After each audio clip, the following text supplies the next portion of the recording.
to move.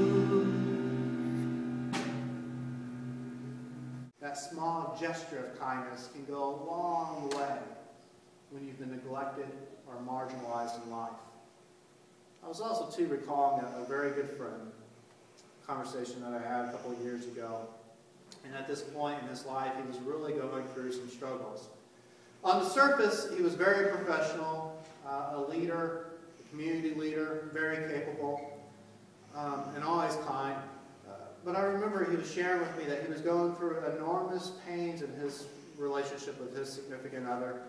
And he was really struggling in life, and he had this hurt that a lot of people weren't aware of. And it was weighing him down to the point it really isolated his spirit and immobilized his spirit.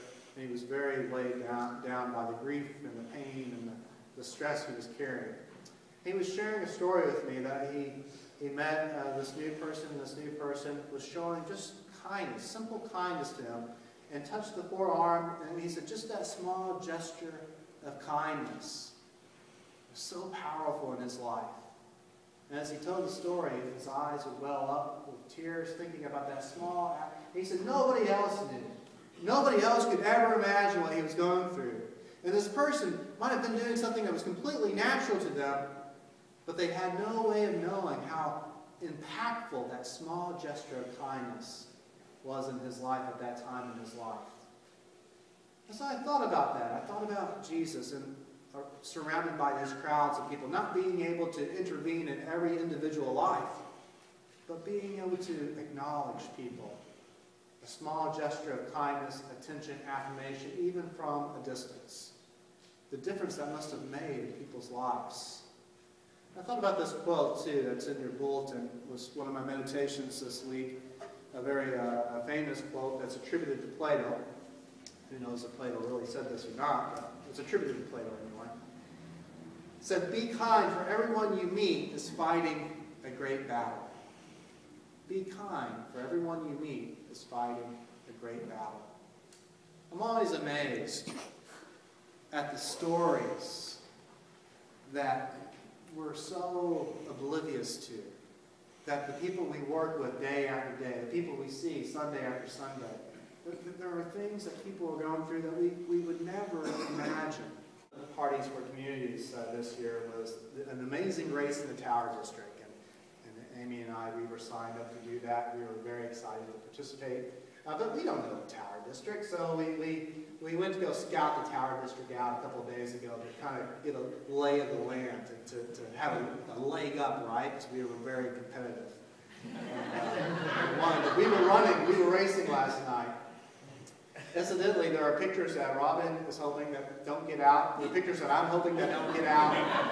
It's a good thing to sign up for next year.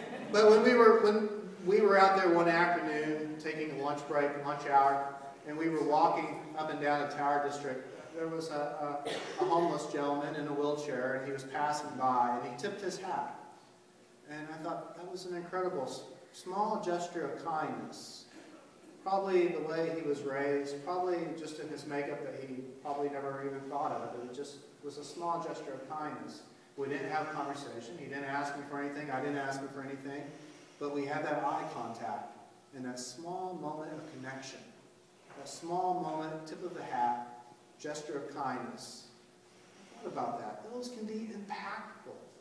Those can be powerful. It's not necessarily the big things that we do. It's those small, everyday acts of kindness. And we all intuitively know this, but it helps every once in a while for us to remind each other, right? It helps every once in a while for us to reorient ourselves and to remember to go into this next week appreciating those small gestures of kindness and showing small gestures of kindness. Because I think more than the big miracles that Jesus did, I think the real miracle of his love and affirmation for people, the kindness and compassion that we normally think of when we think of the person of Jesus, those things can take place in our lives. We might not be able to do works, miraculous works or works of miracles, but we can show kindness. We can show compassion. We can show attention. We can affirm people. We can affirm their humanity. We can celebrate who they are. We can do that. And I think that's a good gift. Amen.